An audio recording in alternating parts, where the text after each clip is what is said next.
Assalamualaikum warahmatullahi wabarakatuh. Selamat pagi anak-anak. Ya, mudah-mudahan kalian masih dalam kondisi yang sehat ya. Pada pertemuan IPA hari ini, Ibu akan menjelaskan mengenai pembahasan tugas 1 gerak benda, khususnya di materi gerak lurus. Karena Ibu rasa masih banyak dari kalian yang keliru mengenai gerak lurus ini. Silakan simak video pembelajarannya.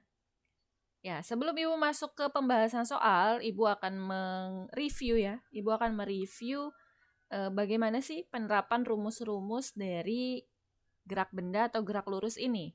Oke, kalau misalnya kamu ingat bahwa gerak lurus ini memiliki beberapa rumus, ya. Rumus yang paling umum untuk gerak lurus adalah mengenai S sama dengan V kali T. Ini adalah rumus umumnya. Nah, rumus umum ini bisa kita pecah atau bisa kita bentuk menjadi segitiga rumus. S-nya yang berada di atas, lalu V berada di samping, dan T juga berada di samping. Jadi kalau misalnya kita cari S itu sama dengan V kali T. Nah, V kali T ini kan samping-sampingan, jadi dia dikali. Sedangkan kalau kita cari V itu S dibagi T, karena mereka atas bawah. Lalu kalau kita mencari T juga sama, berarti S dibagi dengan V. Sampai sini bisa dipahami ya. Nah, untuk keterangannya, S di sini adalah jarak. Atau bisa juga perpindahan. Nanti akan Ibu jelaskan perbedaan antara jarak dengan perpindahan. Di mana satuannya bisa meter atau bisa juga kilometer. Nah, lalu untuk V di sini bisa juga dua. Bisa kelajuan, bisa juga kecepatan. Nah, nanti juga akan Ibu jelaskan ya bedanya apa. Satuannya adalah meter per second atau kilometer per jam. Lalu T adalah waktu. Waktu satuannya adalah sekon. Kita bisa menuliskannya dengan S saja. Nah, jangan keliru antara S yang di sini dengan S yang di waktu ya. Oke, untuk soal yang pertama, Intan mengendarai sepeda menuju ke sekolah. Jarak dari rumah Intan ke sekolah adalah 1000 meter.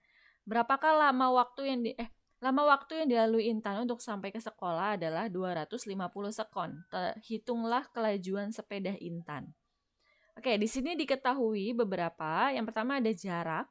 Ya, jaraknya adalah 1000 meter. Kita tulis dulu. Diketahui.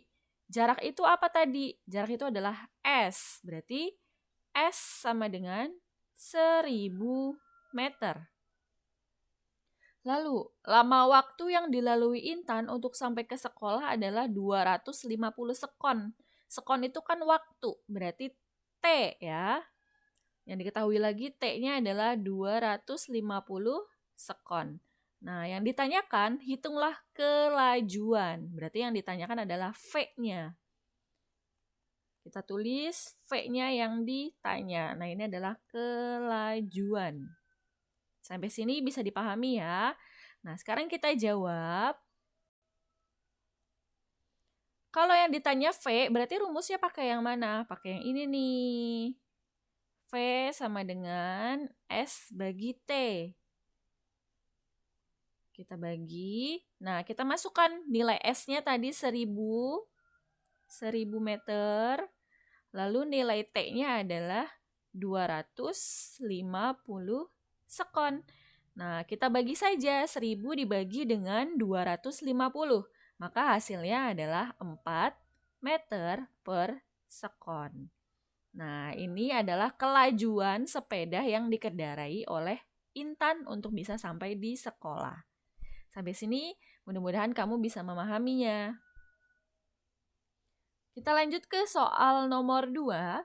Joko mengendarai motor menuju kantornya dari Jakarta ke Cikarang pada pukul 5 WIB, 5 pagi. Jarak Jakarta ke Cikarang adalah 30 km. Joko harus sampai di kantornya pukul 6 WIB. Hitunglah kelajuan motor Joko supaya sampai tepat waktu. Ya, kelajuan sama ya yang ditanya. Nah, sekarang kita tulis diketahui. Pertama pukulnya nih jamnya dari jam 5 sampai jam 6 berarti dia menunjukkan waktu. Waktu itu tadi adalah T ya. Nah, dari jam 5.00 sampai jam 6.00 itu berapa jam? Itu adalah 1 jam. Nah, lanjut. Jarak Jakarta ke Cikarang adalah 30 km. Nah, jaraknya itu tadi S. S-nya adalah 30 km. Nah, yang ditanya adalah kelajuan. Tadi kelajuan rumusnya adalah V ya. Atau simbolnya adalah V. Nah, ya udah kita jawab. V sama dengan S dibagi dengan T. Masukkan nilai S-nya 30 km. Lalu kita masukkan nilai T-nya 1 jam. Nah, ini langsung aja kita bagi. 30 dibagi 1 berarti hasilnya adalah 30 km per jam. Ya, masih mudah ya. Silakan dicatat jika ada yang kurang atau yang belum dipahami. Nah, sekarang kita ke soal nomor 3. Seseorang berjalan dari A ke B ke C seperti pada gambar. Perpindahan yang dialami orang tersebut adalah 500 meter. Jika orang tersebut menempuh waktu selama 200 sekon, tentukan kecepatan berjalan orang tersebut. Nah, sekarang Ibu akan menjelaskan bedanya jarak dengan perpindahan. Nah, untuk S yang jarak, nih Ibu tulis ya, S jarak, dia itu adalah total tempuh. Kalau kita lihat, dia berjalan dari posisi A ke B adalah 400 meter. Ya, kita tulis 400 meter. Ditambah dari posisi B ke posisi C itu adalah 300 meter. Nah, kalau jarak itu dia totalnya. Berarti totalnya adalah 700 meter. Sedangkan bedanya jarak dengan perpindahan, kalau perpindahan itu langsung mengambil titik lurus. Ya, garis lurus antara titik awal dengan titik akhir. Nah, ini kan titik awalnya. Lalu ini titik yang terakhir ya. Titik yang terakhir. Kita ambil garis lurus. Oke, di sini sudah ada garis lurusnya. Garis lurusnya senilai berapa? Senilai 500 meter. Berarti langsung kita tulis. Perpindahannya adalah 500 meter. Bisa dipahami? Nah, ini adalah perbedaan antara jarak dengan perpindahan. Ya, di sini pun sudah ada keterangannya ya bahwa perpindahan dari A ke C adalah 500 meter. Maka diketahuinya kita pakai yang mana? Nah, ini tergantung dari pertanyaannya. Pertanyaannya itu minta kecepatan. Kalau kecepatan itu pasangannya itu dengan perpindahan. Ya, ini pasangannya nih. Jadi kalau kelajuan tadi dengan jarak, kalau kecepatan itu pasangannya dengan perpindahan. Berarti S-nya kita pakai S yang perpindahan. Nah, diketahui S-nya 500 meter, lalu T-nya adalah 200 sekon. Ya. T-nya 200 sekon, maka yang ditanyakan adalah kecepatan.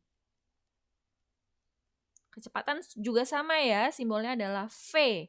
Kita jawab V sama rumusnya S bagi T. Bedanya dia pakai S perpindahan, berarti 500 meter. Dibagi dengan T-nya adalah 200 sekon. Nah, kita bagi 500 dibagi dengan 200. Boleh pakai kalkulator, boleh dihitung sendiri. Atau kalau misalnya mau dicoret, nolnya silakan sama-sama dicoret. Berarti 5 bagi 2 adalah 2,5 meter per sekon. Nah, ini adalah kecepatan berjalan orang tersebut. Ini kecepatan ya, kalau ditanyakan kecepatan. Tapi kalau misalnya Ibu menanyakan kelajuannya nih, kelajuannya. Sama rumusnya, V sama dengan S bagi T. Hanya bedanya S-nya kita pakai yang jarak. Ya, pakainya yang jarak. Berarti 700 meter dibagi dengan 200 sekon. Nah, 700 bagi 200 adalah 3,5 meter per sekon. Ini kalau ditanyakan kelajuan. Kita pakai S-nya S yang jarak. Bisa dipahami ya?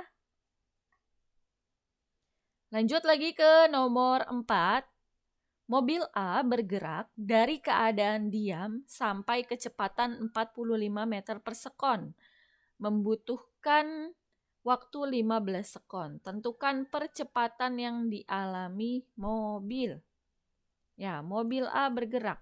Percepatan, kalau misalnya kamu ingin tahu, percepatan itu rumusnya adalah A sama dengan V bagi T. Atau di sini perubahan kecepatan dan juga selang waktu. Nah, sama kita bikin segitiganya boleh. Siapa yang berada di atas? Yang berada di atas adalah V ya. Lalu A-nya di samping, T juga di samping. Jadi kalau ditanyakan A sama dengan V bagi T karena mereka atas bawah. Kalau ditanyakan V sama dengan A kali T karena mereka bersampingan. Ya, dalam soal diketahui pertama perubahan kecepatannya dari keadaan diam dari 0 meter per sekon itu berubah menjadi 45 meter per sekon. Berarti perubahan V-nya, Ibu biasa menuliskan delta V, jadi tambahin segitiga V. Segitiga itu ibaratnya perubahan atau selisihnya. Dari 45 meter, dari 0 meter per sekon ke 45 meter berarti dia 45 meter per sekon. Selanjutnya membutuhkan waktu, berarti T-nya adalah 15 sekon. Ya. Tentukan percepatan, berarti kita cari A-nya. Yang ditanyakan adalah A. A sama dengan V bagi T. V-nya 45 meter per sekon, lalu T-nya adalah 15 sekon. Langsung saja kita bagi 45 dibagi dengan 15, berarti dia 3 meter per sekon kuadrat. Nah, ini adalah hasil percepatannya. Bisa dipahami ya anak-anak? Baik, silakan dicatat dan dipelajari sebagai bahan untuk persiapan ulangan. Ya, Ibu rasa cukup untuk pembahasan tugas 1 gerak benda ini. Kurang lebihnya mohon maaf. Wassalamualaikum warahmatullahi wabarakatuh.